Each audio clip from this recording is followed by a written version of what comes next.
નમસ્કાર મિત્રો, અમારી કૃષ્ણ એજ્યુકેશન ચેનલમાં આપ સૌનું હાર્દિક સ્વાગત છે.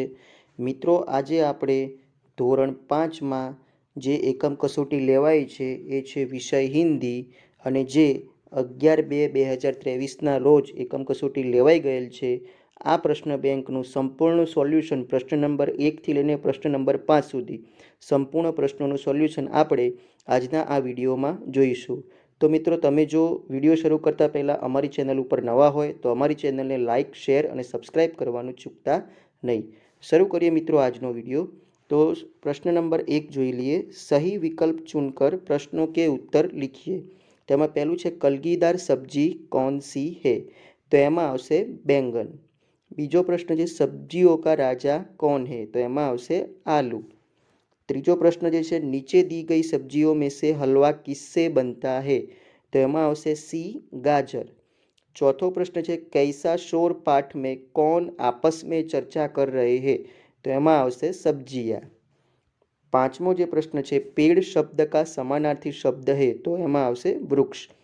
छठो प्रश्न पृथ्वी हमें क्या सीख देती है, तो एमा आवशे सच्ची सेवा करने की. सातमो प्रश्न है हवा के झोंकों से हमें क्या सीख मिलती है, तो एमा आवशे बी कोमल भाव बहाते रहने की. आठमो प्रश्न है देश के लिए मर मिटने की सीख कौन देता है, तो एमा आवशे बी मछली. 10मो प्रश्न है रमेश को जलेबी पसंद है, रेखांकित शब्द का विरुद्धार्थी शब्द पहचानिए. एटले पसंदनो विरुद्धार्थी अथवा तो विलोम शब्द आपणे कहीए तो आवशे ना पसंद. 11मो जे प्रश्न है रवि शब्द का पर्याय बताइए, तो एमां आवशे सी सूरज. एटले के रवि एटले सूर्य, एटले एने हिंदीमां आपणे सूरज कहीशुं. 12मो प्रश्न जो है अब्दुल कादिर को सच बोलने की बात किसने सिखाई थी, तो एमां आवशे जवाब सी उसकी माँ ने. 13मो प्रश्न लड़के ने अशरफिया कहाँ छिपा रखी थी, तो एमां आवशे ए सदरी में. 14मो प्रश्न बगदाद में किस महान संत की समाधि है, तो एमां आवशे डी अब्दुल कादिर की. 15मो प्रश्न जो है काफिला कहाँ खाली जगह की ओर जा रहा था, तो एमां आवशे सी बगदाद. 16मो प्रश्न है टोकरी में सब्जियां है, रेखांकित शब्द का सही वचन परिवर्तन ढूंढिए. એટલે સબ્જીયા બહુવચન છે તો એનું આપણે એક વચનમાં થશે એટલે ડી આવશે સબ્જી. 17મો પ્રશ્ન છે मैं खाली जगह प्रार्थना करूंगा रोज बरसों, તેમાં આવશે सी बादलों से. 18मो प्रश्न है गांव वालों ने किन लोगों को काम करते देखा, तो એમાં આવશે सी बच्चों को. 19मो प्रश्न है दुमदुमा गांव में लोग किसकी कमी से परेशान थे, तो एमां आवशे छेल्लुं डी पानी की कमी से परेशान थे. 19मो प्रश्न बारिश शब्द का पर्याय बताइए, तो एमां आवशे ए बरसात. 20मो प्रश्न है थोड़ा शब्द का विलोम शब्द कौन सा है, विलोम एटले के विरुद्धार्थी, तो थोड़ानो विरुद्धार्थी ज्यादा एटले एमां आवशे ए ज्यादा. 21मो प्रश्न मोहन के ऊपर खाली जगह का छिलका गिरा, तो एमां आवशे डी केले. 22मो प्रश्न रोग किस कारण से फैलते हैं, तो एमां आवशे डी गंदगी से. 23मो प्रश्न हमें कूड़ा कहाँ डालना चाहिए, तो एमां आवशे डी कूड़ेदान में. 24मो प्रश्न बच्चे किसकी शान है, तो एमां आवशे छेल्लुं डी भारत की शान है. 25मो प्रश्न बच्चे कैसे आगे जाने की इच्छा रखते हैं, तो एमां आवशे पहलुं ए बढ़ चढ़कर. હવે મિત્રો પ્રશ્ન નંબર 2 જોઈ લઈએ. નીચે દિए गए વિષય ઉપર 5 વાક્ય લખીએ. તો મિત્રો આ પાંચે પાંચ જે આપણને આપેલા જે છે નિબંધ એના ઉપર સંપૂર્ણ નિબંધ આપણે લખેલો છે જે હવે આપણે જોઈશું. બાળ મિત્રો દરેક મુદ્દા વિશે 5 વાક્યો લખેલા છે. એમાં પહેલું છે મેરી દિનચર્યા. તેમાં આપણે ગમે તે લખી શકીએ. આ એક ઉદાહરણ આપણે લખ્યું છે कि मैं सुबह 6 बजे उठ जाता हूँ. मैं सुबह उठने के बाद सबसे पहले ब्रश करके स्नान कर लेता हूँ. ત્રીજું વાક્યમાં બનાવ્યું છે मैं अपने स्कूल पर सुबह 7 बजे नियमित पहुँच जाता हूँ. ચોથું વાક્ય બનાવેલું છે मैं स्कूल से दोपहर 12 बजे घर वापस आता हूँ. અને પાંચમું વાક્ય છે मैं शाम को अपना होमवर्क पूरा करता हूँ. એવી જ રીતે આપણે બીજું જોઈ લઈએ. બીજું છે मेरी पाठशाला. तो मेरी पाठशाला का नाम अनुपम प्राथमिक शाला है. मेरी पाठशाला में 8 अध्यापक पढ़ाते हैं. मेरी शाला में बहुत बड़ी लाइब्रेरी है, पुस्तकालय है, એવું પણ આપણે લખી શકીએ. मेरी शाला में बहुत बड़ा मैदान है. मुझे मेरी शाला बहुत प्रिय है। ત્રીજું આપણે જોઈ લઈએ स्वच्छता। तो स्वच्छता हमारे लिए बहुत ज़रूरी है। हमें हमारा घर और मोहल्ला स्वच्छ रखना चाहिए। स्वच्छता रखने से गंदगी फैलाती नहीं है। हमें सार्वजनिक स्थलों पे स्वच्छता रखनी चाहिए। हमें हमारी शाला में स्वच्छता रखनी चाहिए। મિત્રો આ એક મૌલિકતાપૂર્ણ નિબંધો છે જે તમે તમારી રીતે પણ બનાવીને લખી શકો છો। ચોથું આપણે જોઈ લઈએ किसी गांव की सैर। तो मैं मेरे मामा के गांव रामपुर गया था। रामपुर बहुत बड़ा गांव है। गांव में एक बहुत बड़ा तालाब है। रामपुर गांव में बहुत बड़ा ग्राम पंचायत कार्यालय है। रामपुर गांव में प्राथमिक शाला है। पांचवों આપણે જોઈ લઈએ बाजार। तो मैं कनकपुर शहर में रहता हूँ। हमारे शहर में बहुत बड़ा बाजार लगता है। बाजार में सब्जी और घरेलू चीज़ें मिलती है। बाजार में कपड़े और खिलौने भी मिलते हैं। बाजार में बहुत भीड़ होती है।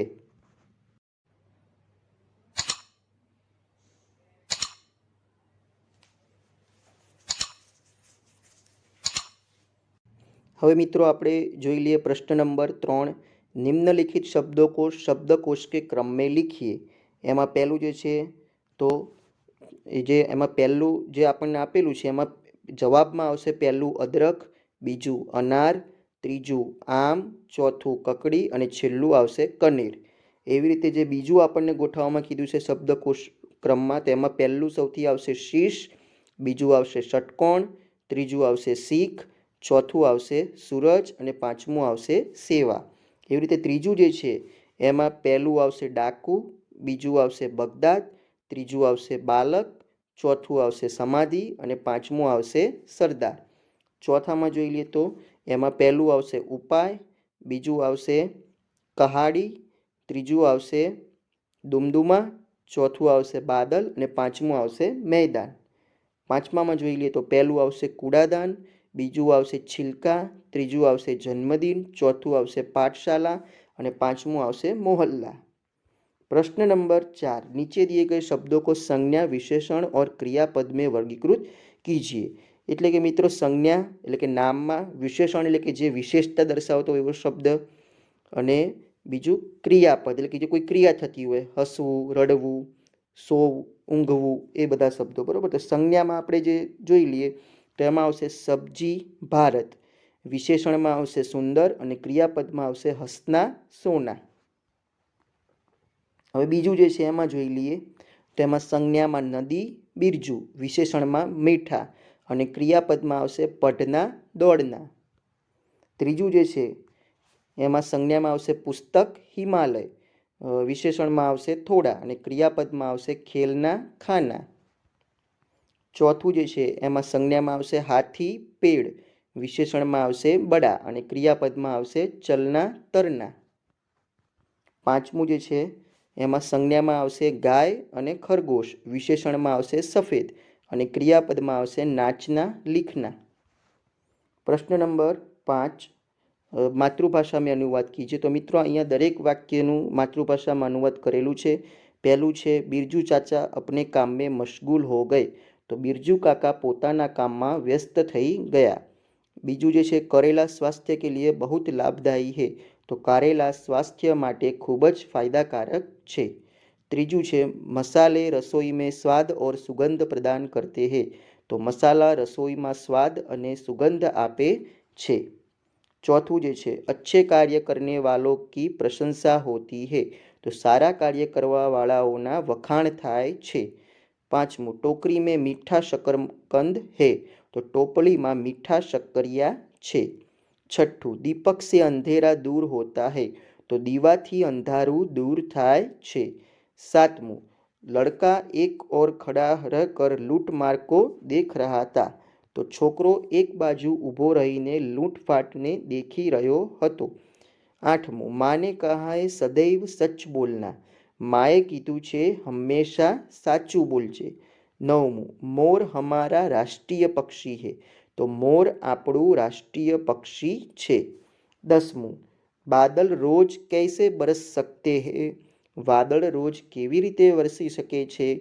11मुं खेतों में मक्का और धान लहलहाए। એટલે ખેતરોમાં મકાઈ અને અનાજ લહેરાય છે. 12મું, ફૂલ હમે ખુશ્બુ દેતા હૈ, તો ફૂલ આપણને સુગંધ આપે છે. 13મું, અજયને મોહન કો અપને જન્મદિન પર બુલાયા, એટલે અજયે મોહનને પોતાના જન્મદિવસ પર બોલાવ્યો. 14મું, नालियों में कूड़े के कारण पानी रुका हुआ है, तो ગટરમાં કચરાને કારણે પાણી રોકાયેલું છે. 15મું, નગરપાલિકા કા કામ નગર કો સ્વચ્છ રખના હૈ, એટલે કે નગરપાલિકાનું કામ શહેરને સ્વચ્છ રાખવાનું છે. 16મું, આસમાન મેં બાદલ છાયે હૈ, તો આકાશમાં વાદળ છવાઈ ગયા છે. 17મું, બગીચે મેં ગુલાબ કે ફૂલ ખીલે હૈ, તો બગીચામાં ગુલાબના ફૂલ ખીલેલા છે. 18મું, પાણી સે ખેતોं की સિંચાઈ હોતી હૈ, તો પાણીથી ખેતરોની સિંચાઈ થાય છે. 19મું, બચ્ચે પાણી મેં ખેલના ચાહતે થે, તો બાળકો પાણીમાં રમવા ઈચ્છે છે. 20મું, બારિશ કે પાણી સે તાલાબ મેં પાણી ભર ગયા, તો વરસાદના પાણીથી તળાવમાં પાણી ભરાઈ ગયું. 21મું, લડકે મેદાન મેં ખેલ રહે, તો છોકરાઓ મેદાનમાં રમી રહ્યા છે. 22મું, ધરતી પર હરિયાળી છા ગઈ, ધરતી ઉપર હરિયાળી છવાઈ ગઈ. 23મું, મેંઢક તાલી બજાકર નાચને લગે, દેડકાઓ તાળી વગાડીને નાચવા લાગ્યા. 24મું, गिरनार गुजरात का सबसे ऊंचा पर्वत है, गिरनार गुजरातનો સૌથી ઊંચો પર્વત છે. 25મું, સરોવર કે કિનારે ગીલી જમીન થી, સરોવરના કિનારે ભીની જમીન હતી.